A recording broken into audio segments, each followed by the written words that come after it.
Hello and welcome to How to Build a Theatre, a podcast charting the creation of an English language theatre in Brussels. My name is Phil Wilcox. I'm a singer, a musician based in London. And you are? And I am Edward Macmillan. I am the artistic director and co-founder of the Bridge Theatre here in Brussels.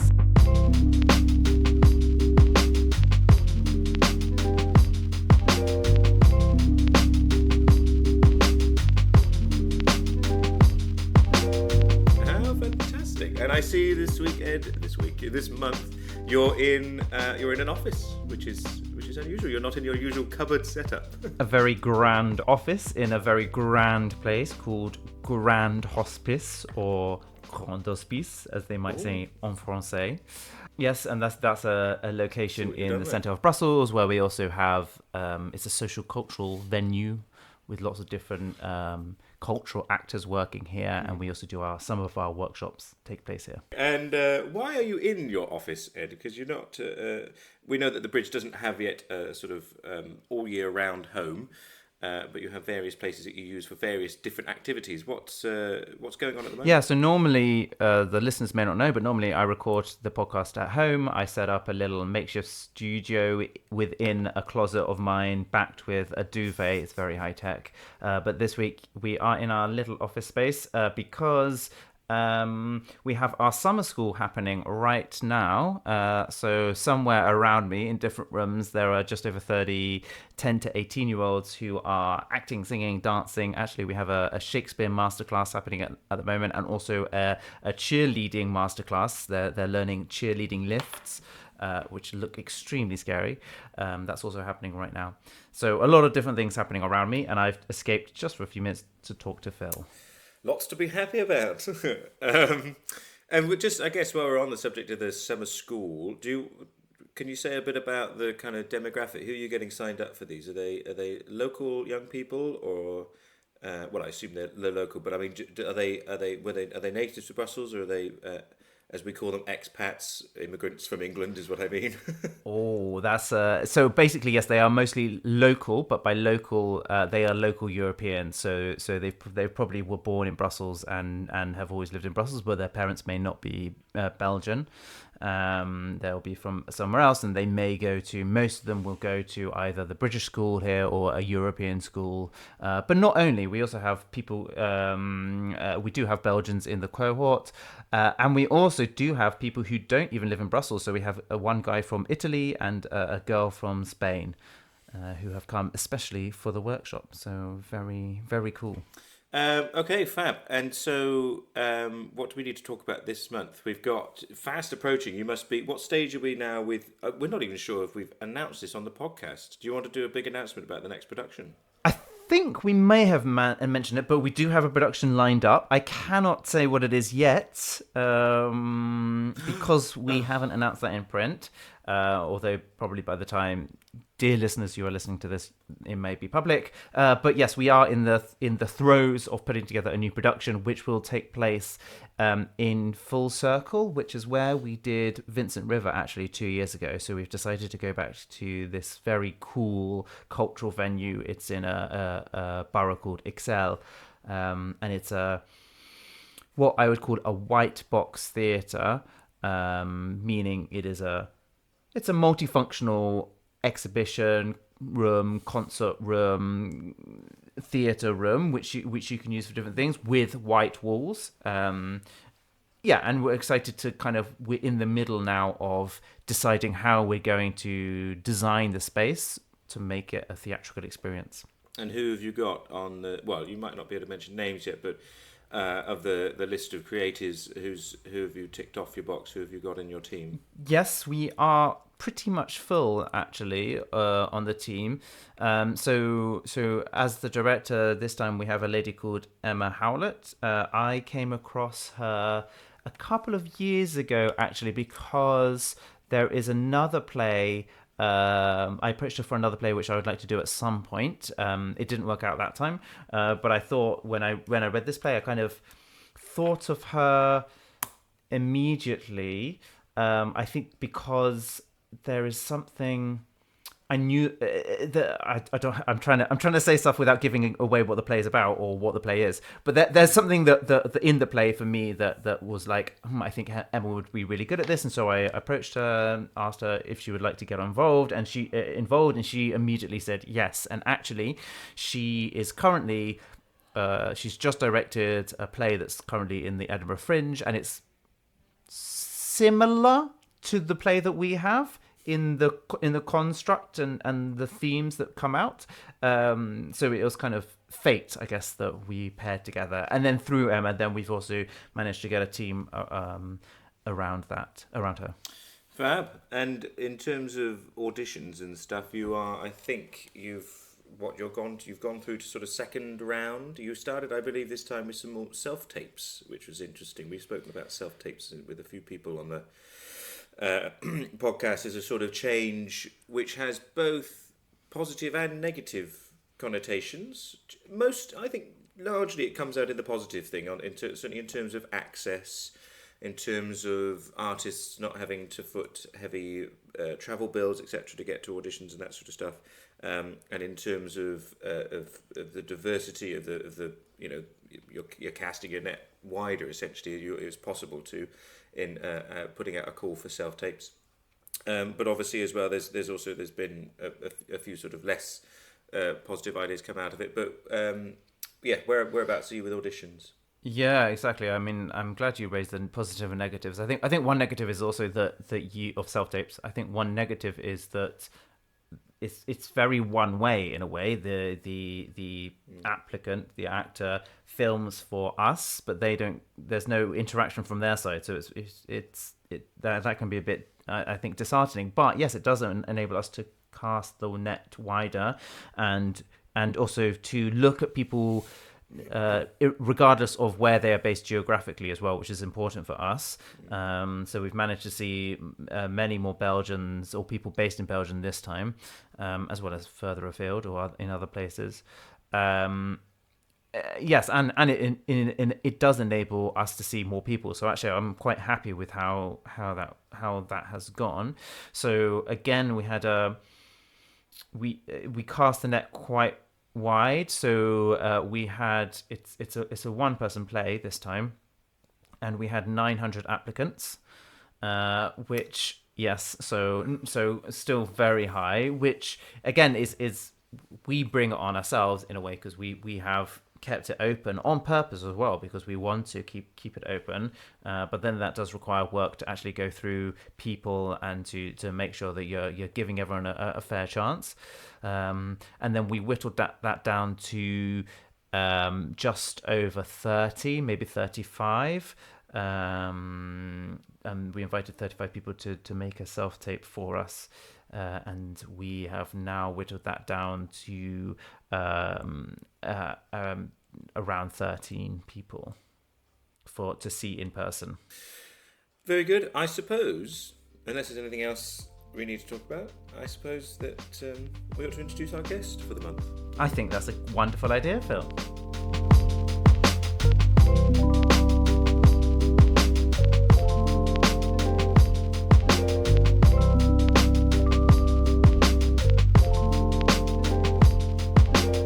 So, obviously we're creating a theatre, but we are creating a theatre within a specific context, and theatres need to always be aware of the context in which they're operating in, the city or the town where they are, what the local dynamics are, and I think that Brussels is an extremely interesting city. That's part of the reason why I love living here, from a intellectual point of view, as well as from a living here point of view, just to an experiential point of view. So I thought we'd bring on someone who is able to speak a little bit about Brussels and give context of the city to our international audience here who may not know Brussels, and shed a little bit more light on what is Brussels, away perhaps from this international stereotype of it being a grey, boring bureaucrat city, which I know is quite a lot of people outside of Brussels think of it, and perhaps give a bit more colour to it. So we have on our very special guest, Professor Philippe van Parijs, roughly said correctly, who is a philosopher, a Brusseler, and a grandfather. So welcome to the show, Philippe. Good morning. So we'll start, Philippe. I, as the complete Brussels novice, will have lots of hopefully interesting, lots of questions at least about Brussels and the way it operates. But we start with just a little quick-fire question round, just to break the ice and get things moving. So you feel free to keep your answers as short or as long as you like. Say whatever pops into your head first. Are you an early bird or a late owl? Early bird. Do you, in terms of climate, do you operate best in a hot climate or a cold climate, or do you need moderation? Moderation. That's why we live where we live. Are you a quick fast food person on the go, or are you a 16-course taster menu in a restaurant? Quick. What's your favourite fast food? Bread and cheese, which I eat every lunchtime when I'm at home. Oh my gosh, that sounds luxurious. Do you have a sweet tooth? No. What about, let's moving on to music. So what music do you go to concentrate, let's say, when you're working? I have sort of two routine things. One is Jacques Brel, not quite unexpectedly for a Brusseler, and the other one is John Baez. So these are my two sort of what I get then around my ears, and without this disturbing me too much when I concentrate. But usually I prefer to work in silence. Which decade could you say has been your favourite to be alive in? So personally, which one was the one that you felt most like you would, if you had the option, you would relive that decade? I must say every decade in my life had its advantages and disadvantages, and so there are, of course, a number of things which now that I'm in my early 70s, I can no longer do. But then there are new things. Like I spent the last week writing a book with one of my grandsons, who is 6 years old. So he wanted to write a book with me. So it's a joy which I couldn't have had long before I became a father, let alone a grandfather. Could we have a sneak peek into the new book? Is there a protagonist? Well, it came as a shock to me, because when he told me, look, Bompa, you've written a number of books, so I would like to write a book with me. And so I would like to write a book with you. And so I told him, what about? And he said, about Jesus. So I said, about Jesus? Oh, wow, that's... But he said, no problem. He said, you'll do the text, and then you'll do the drawings, and I'll do the colorings. Anyway, we managed to do it. We had, so he chose the various episodes, the various subjects. We had some difficulty then, because he wanted to have really the last episode where Jesus was sort of rising to the sky or to the heaven. First of all, the book is in French, but there is no distinction between sky and heaven in French. So, so I couldn't really say that this happened. So, I mean, for Jesus, like everyone else in his time, they thought there was this sky where God was up there, and then Satan and the devils in hell down. They thought the earth was flat. So we had to use some diplomacy at various stages in order to see what I could truthfully assert and what he wanted to be said. But it's a wonderful experience. I can recommend it to you when you'll be a grandfather in turn. That's a beautiful, I think we'll leave the quickfire question. That's a beautiful image. And may I say, a very Brussels approach to it, a little diplomacy in the air. Lovely. Thank you for that, Philippe.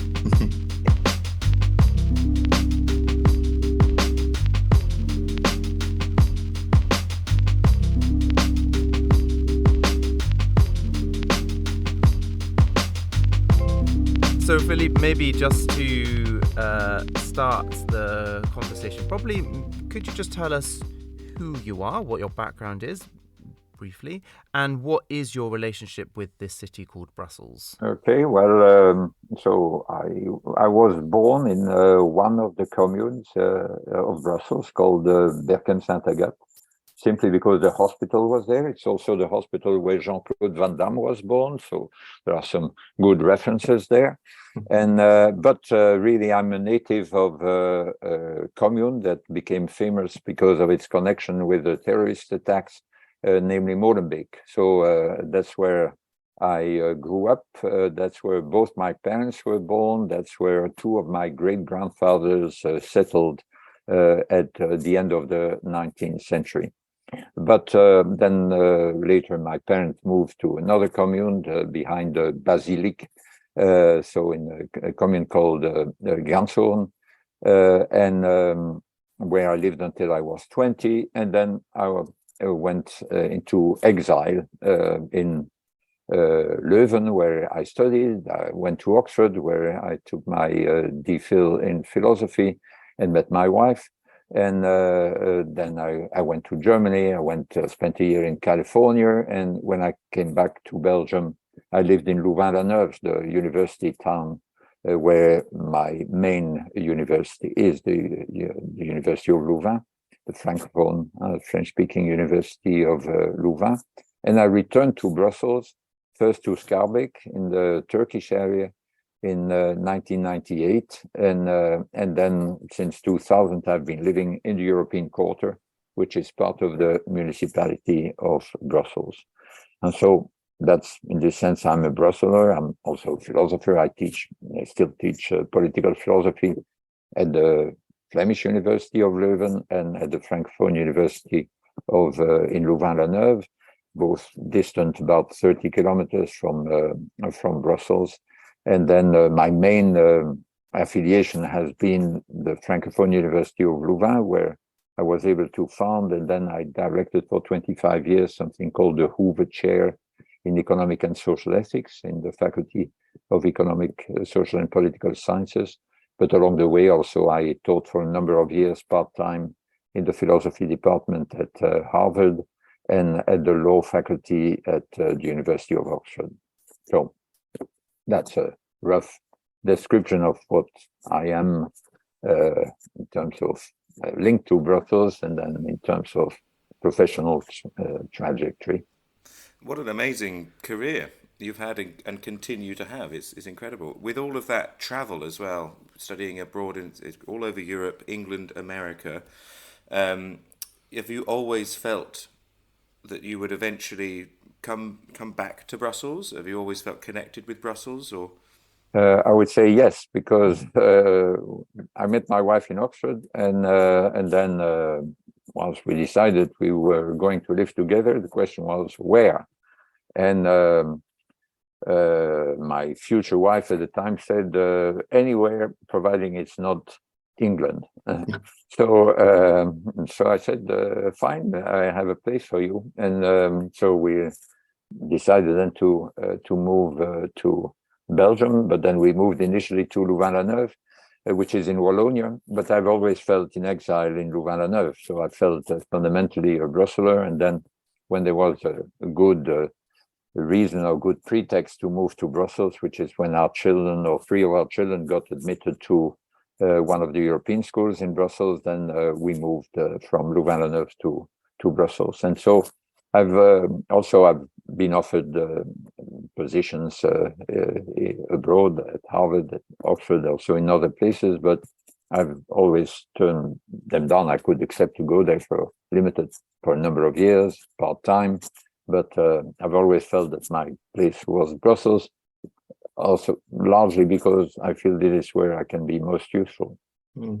And your wife you met in London, is she English, or is she She's from English. She's English. So you're really living as well, quite the Brussels experience across the world. You're living in 3 languages by the sounds of it as well. You've got Flemish, French, and English at least. Yes, and so that I spoke daily all 3 languages because we were living in Francophone Louvain-la-Neuve. Our children were going to school in French, My wife was bringing them up in English. I always speak English with my wife, but I brought up my children in Dutch, which strictly speaking was my mother tongue, even though I was schooled in French.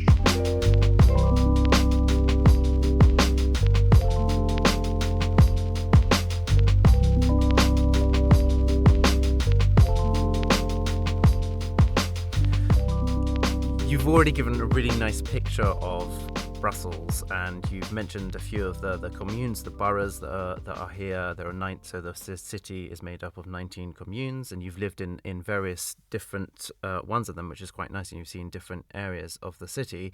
And I like that you called yourself fundamentally a Brusseler, or maybe I'm misquoting you slightly, and I think that's very interesting. How, if you were to describe the city to Philip, who doesn't know the city, how would you describe Brussels? Well, first thing that comes to mind is its incredible diversity, the incredible diversity of its population. And already over a century ago, there's a famous statement by Jules d'Estrées, who was one of the main leaders of the Walloon movement. And he described Brussels, or the Brussels population, by saying, well, the Brussels, they are not a people, un peuple, they are un agglomérat de métis. So an agglomerate of half castes or something like that. And of course, 1 century later, it's even more like that. And so indeed, it changed very quickly in recent times, because when I came back to live in Brussels, so I had left it in 1971, and I came back to live in it in 1998. So more than a quarter of a century later, and Brussels had really changed very deeply in during that period. And at the same time, but the population had shrunk up to 2000. But then since 2000, there has been an incredible boom in the population. So we went up quickly from 950,000 people, less than a million, to now 1,220,000, without counting the steady growth of the agglomeration around the region of Brussels and beyond the limits of its 19 communes. So it's been a very fast growth, but at the same time, an incredible diversification of the population. And so today, the population is deeply different from what it was 1 century ago, because when Jules d'Estrées was speaking about Brussels and about the métis, or the métissage, he was speaking about Flemings and Walloons who were living together in Brussels. But now the Brussels of Walloon or Flemish origin are only 1/4 of the total population. And so we have something like 30, I think it's now about 34% or 36%, I think, of the Brussels population is foreign, no Belgian nationality. About 39% are Belgians, but of recent foreign origin. Most of the foreigners, and only foreigners, are Europeans, European citizens, and have little incentive to become Belgians. And most of the Belgians of recent foreign origin are of non-European origin. And so there are, in particular, Moroccans. And so there are more people of Moroccan origin in Brussels than there are people of Walloon or of Flemish origin. So if you want to have a typical Brusseler today, you must take a Moroccan, not someone, a Belgian, but of Moroccan origin. So that is Brussels today, what comes to mind in terms of its population. I think that's it's incredible. I'm just drawing comparisons in my head, thinking certainly from obviously the point of view of our podcast as well, and the foundation of a theatre pretty much based around language, and basing that within a city and a culture that essentially evolves around 3 different languages. I was just drawing comparisons. I had a bit of time, the pleasure to be in Luxembourg for a week for some work a few weeks ago, and as a Brit who lives in London, which is incredibly multicultural. So I see the cultures. I see the restaurants, the people, even whole areas which which have been so affected by culture, and how wonderful it is, that sort of diversity from across the world within a city. But generally in London, the language spoken is English. Obviously, yes, you can go and find other languages and converse with people, but the working language is English. Spending time in Luxembourg, I found it was pretty wonderful, actually. You could go into a shop, and if they were speaking formally, they might speak French with you, and if they wanted to quickly ask you a question in the street, you might get some German, possibly English as well, certainly if they thought you were foreign, but also that they have Luxembourgish, which is their home language. So I think I'm sort of trying to form a question around the idea that we can, in modern cities, in all modern cities across the world, we can see the multiculturalism, but I think there's something very special about when cities embrace multilingual. So it's we operate in 2 or 3 different languages, and it seems like Brussels, like Luxembourg and other places, is sort of based around that. Yeah, there are some similarities between Brussels and Luxembourg, but also big differences. So in Brussels now, the current Brussels government created a ministry for the promotion of multilingualism. So and with and then the minister asked me to help him compose and then to chair a Brussels Council for Multilingualism. And then together with him, we went on a 2-day visit to Luxembourg in order to find out what we could learn from them. And the answer is not that much, because the situation is so deeply different. Of course, you have French and German side by side also in the educational system, but that don't correspond to 2 distinct ethnic groups in Luxembourg. So it's not as if there was a French-speaking population, German-speaking population. No, French is essentially, as it was when Luxembourg was part of Belgium in the 1830s, French is the official language. All the legislation is only in French. And so there is, in this sense, it's an officially unilingual French medium country. But the educational system is organized in such a way that at the kindergarten, people are expected to speak Luxembourgish, allowed to speak Luxembourgish because it's supposed to be their mother tongue. And then they learn to read and to write in German because it's closer to their mother tongue.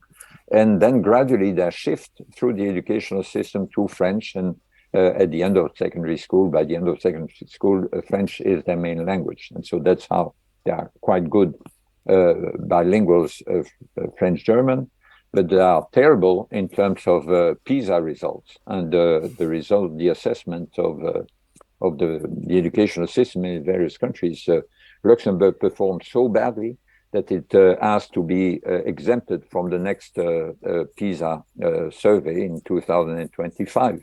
And that is because this sort of bilingualism comes at a cost, especially, and that's related to your experience, especially when a very large part of the population is not of Luxembourgish origin. And so for them, so over a quarter of the pupils are of Portuguese origin.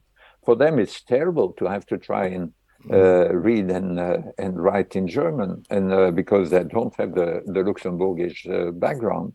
And so they develop then a learning handicap throughout their studies because this was not appropriately dealt with at the start.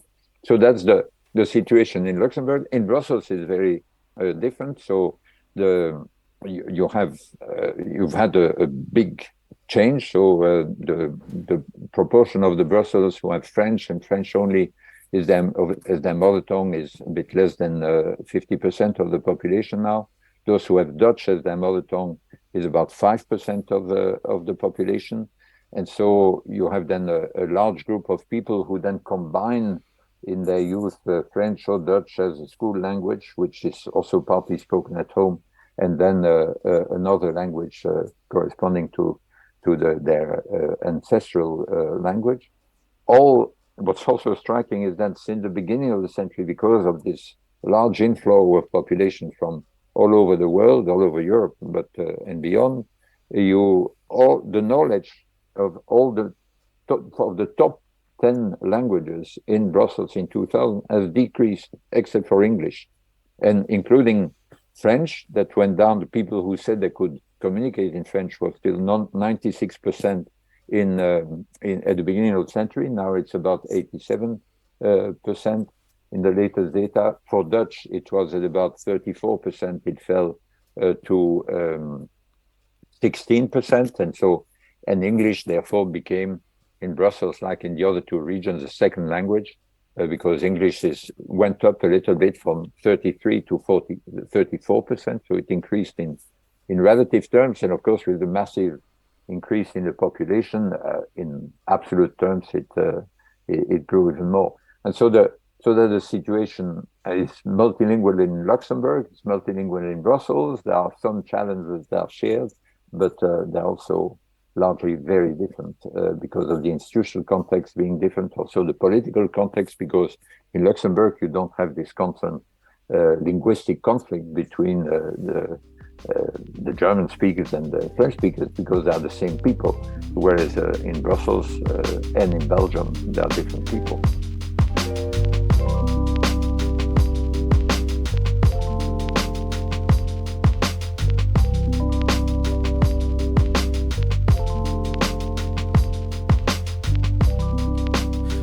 I particularly see, from an outsider's point of view, or vaguely in point of view, I see particularly struggles with multilingualism with education, which you point to.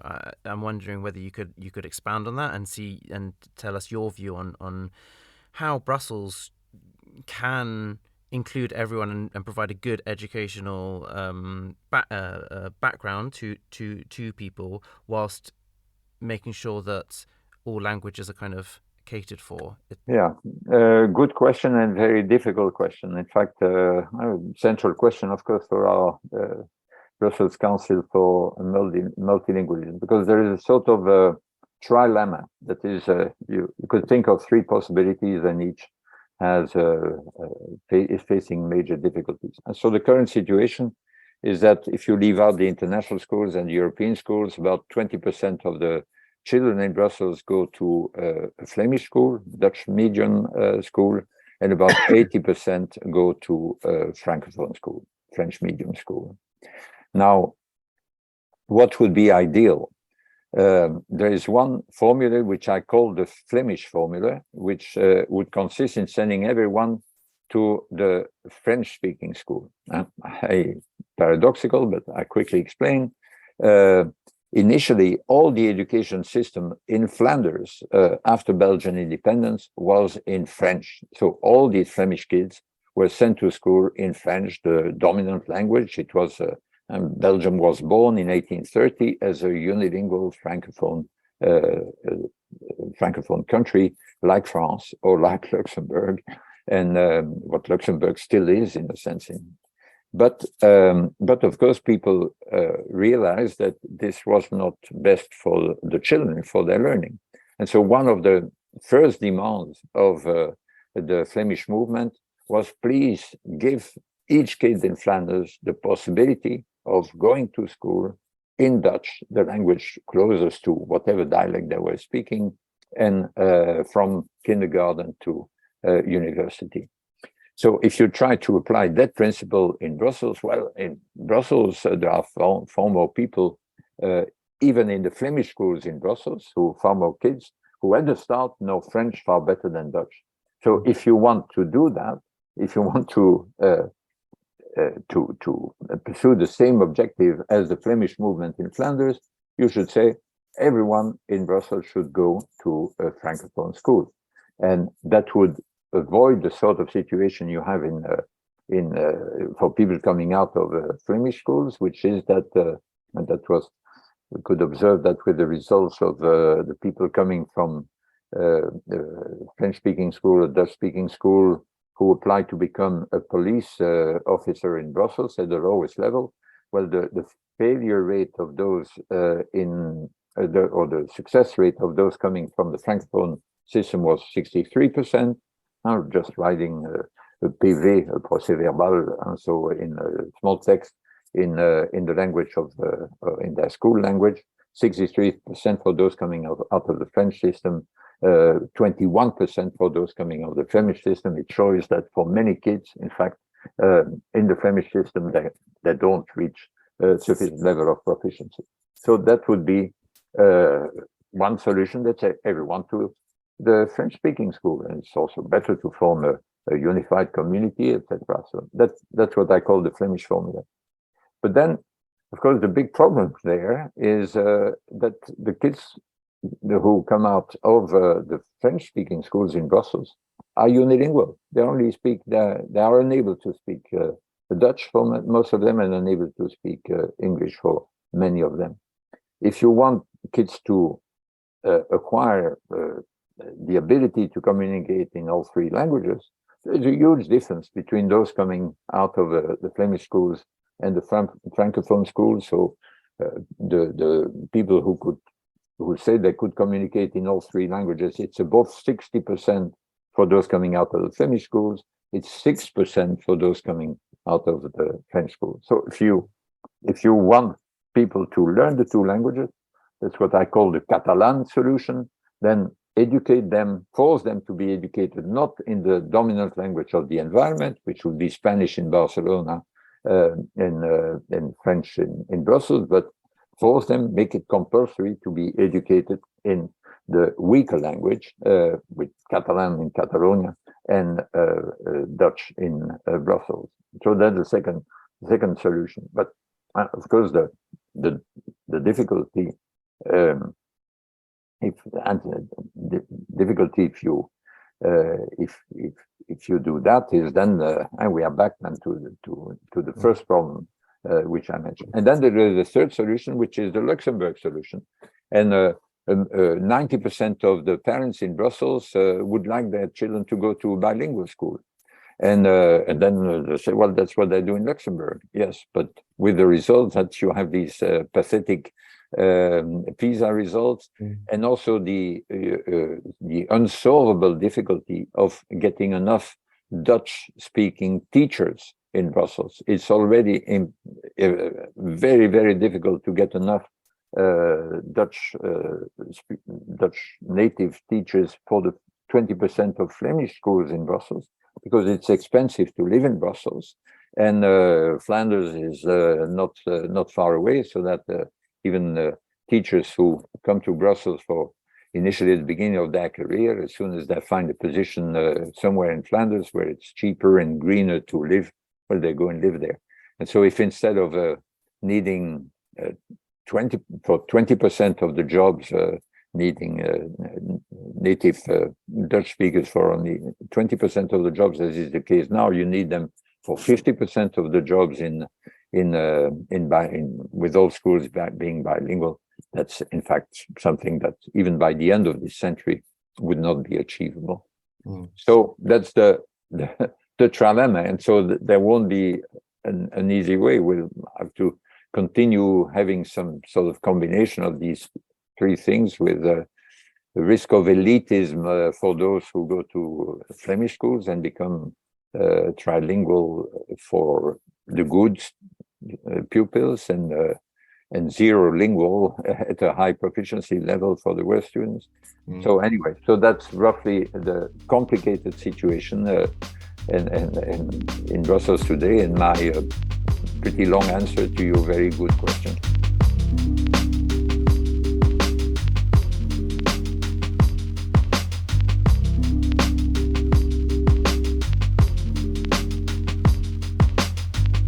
So we obviously are focusing here on language, but I think there are maybe other aspects of Brussels which could be interesting to bring out. And I'm wondering because language we can discuss eternally, and that is obviously intrinsically related to theatre. But I wonder if there are other trends that you could tease out for us, Philippe, that you see within a Brussels context. Well, given this increasing diversity of the Brussels population, there is a challenge about forming some sort of community, and because And so there's not only diversity, there's also the incredible fluidity of the Brussels population. So and so we are, I mentioned before, we are somewhat above 1,200,000 inhabitants in Brussels today. But since the beginning of this century, nearly 1,500,000 people arrived in Brussels. So, and about 1,400,000 people, a bit less than that, left Brussels. So you have also this incredible fluidity of the population. And so so the challenge is to try to get these people to form something like a people. And so for that reason, of course, multilingualism is so important, because people come with their own native languages, and linguistic diversity, you may say, well, it's a wonderful thing. No, it's a calamity when it's not accompanied by multilingualism, or at least some sort of asymmetric bilingualism that enables people to communicate with each other. So that, and so language is central, but it's not only about language. And so we have in Brussels fairly complicated political institutions. One of the good things about the political system is, in fact, with proportional representation, the competition between the various parties. In fact, the people of immigrant origin are pretty strongly represented in both at the level of the communes, the 19 municipalities, but also at the level of the Brussels Parliament. That is, and for the Brussels Parliament, only those who have Belgian nationality. So that, and so one good thing is that you have this diversity in Parliament in terms, and in the municipalities in terms of origins, but we have a growing problem due to our moving further and further away from universal suffrage, and therefore from a decent democracy at the level of the Brussels region, because only Belgian citizens are allowed to vote. That means that there are less than 2/3 of the adults living in Brussels who are entitled to vote for a level of power, which is the Brussels region, which becomes increasingly important because of two trends that will continue. One is that a number of competences at the level of municipalities are moved up to the regional level because of interdependence between what happens in the various communities, for example, in terms of mobility, even to some extent in terms of fiscality, taxation, and other areas, cleaning, etc. And at the same time, more and more powers are devolved from the federal level, from national level, to the regional level. But at this regional level, and so we are moving more and more away from universal suffrage. And so the challenge at all levels, so starting with language, but there are many other dimensions, is to constantly integrate these people who keep arriving. Some people are there to stay. Some will move away quite quickly. So it's very important that there should be a discourse of openness. It's very striking that the far right, anti-immigration right, which is very strong in Flanders now, over 25% of the electorate, according to the latest poll, but it's inexistent in Brussels. There is not one single member of the local councils at the level of municipalities who is from Vlaams from the far right group. They have one representative in the Brussels Parliament, but only because of an overrepresentation of the Dutch speakers. So one important aspect is this constant effort to say, well, it's not only that Brussels is intrinsically multilingual, but it's intrinsically multiracial. Said before, the typical Brusseler is someone of Moroccan origin, not of Flemish or Walloon origin. And so you have a massive effort to be done in that area too. And culture, and then including theater, has a role to play in this dimension. because of the two aspects. One is that some cultural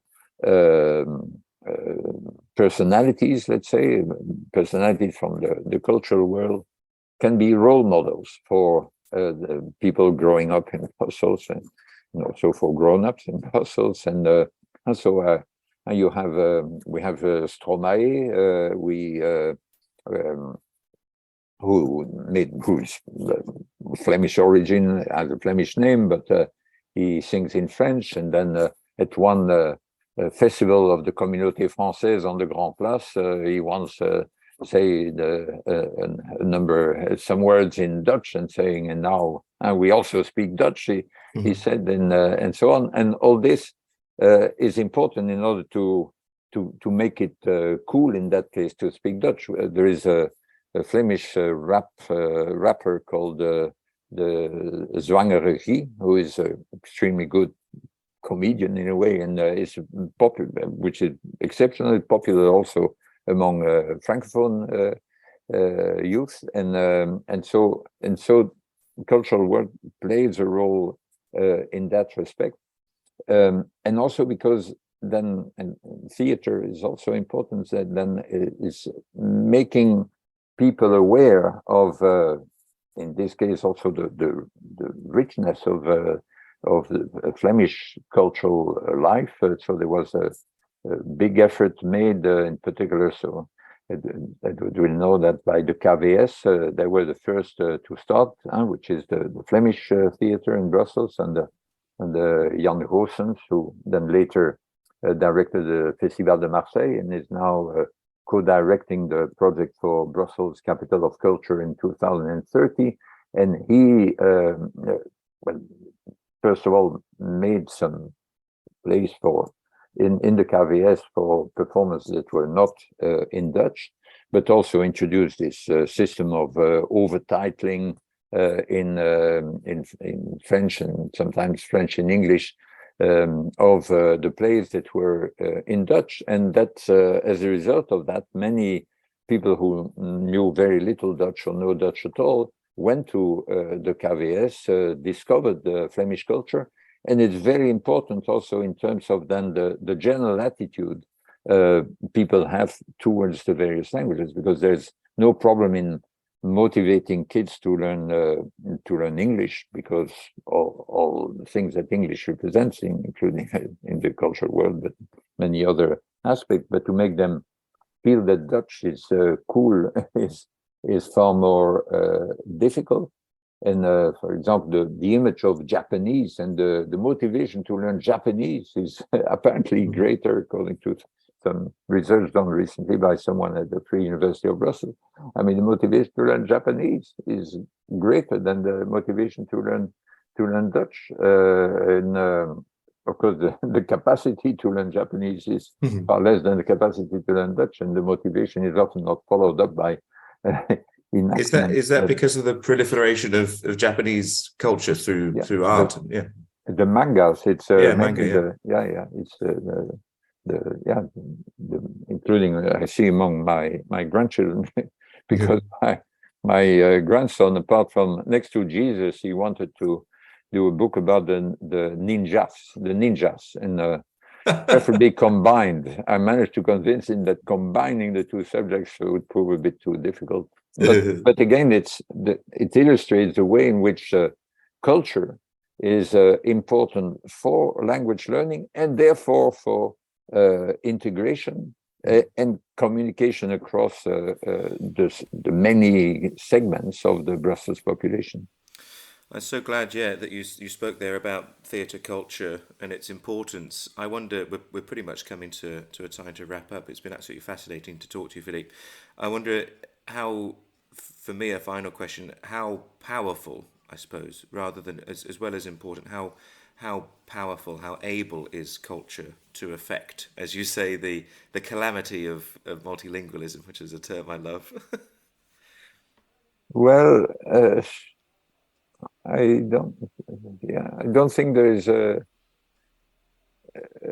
general answer to that at the local level, and because one of the challenges in this part of the world, like in many others, is the globalization of culture.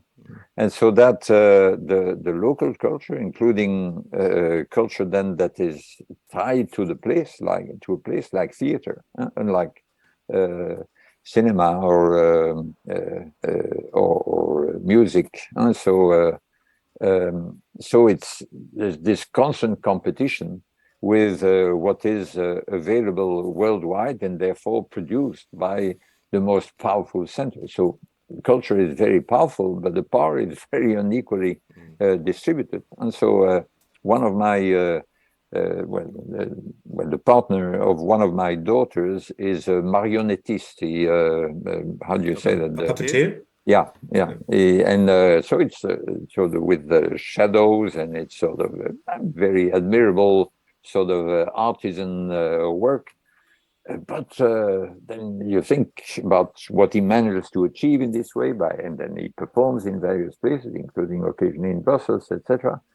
But then you have to compete with what artificial intelligence and all the rest manage to do on screens with the I mean, then you unavoidably, and the time people spend consuming culture or enjoying culture is limited. And so what is absorbed and what is produced with very powerful means worldwide tends to outperform and therefore outcompete what is produced locally. And so therefore I really believe in the importance of local initiatives of all sorts, and can be puppet theater, can be theater in general, but also local singers, local festivals of all sorts. But it needs to be, you need to have a good integration with two other aspects of, one is education, and so that culture can be present at school, not just showing them world famous films, but also what is being local produced, trying to create, for example, series, TV series or video series that happen in Molenbeek, in the streets of Molenbeek, recognizable and in the center of the city. So there is and use that then as school material, and in order to in a way that motivates people to learn not only languages but also many other things. So that's one aspect in which, and the other aspect is then the use of public spaces, because it's very important that that our public spaces should also be places that are not only used for commercial purposes but also for cultural purposes, and to have the street theater and street music and also including street parties where the local people play, and so that all this must work together, so that town planning that makes public spaces places where people can meet and dance and enjoy each other's presence, and not only run away from cars, combined with a dynamic school system, and then and all this interrelated with what cultural actors can produce with these various potentials and collaborations in mind. Philippe, thank you so much for all these ideas. There's so much for me also to think about in what you have said, and exactly this last point about how what is the role of local culture and how important that is compared to the globalized culture that we have all around us, and especially in a very specific context like Brussels. I think that's a really interesting place to end. So thank you very much for taking the time to come on today. Very much appreciated. My pleasure. And thank you to you, Phil, also for being here. Also my pleasure. I'll see you next time. Indeed. Bye-bye. Bye.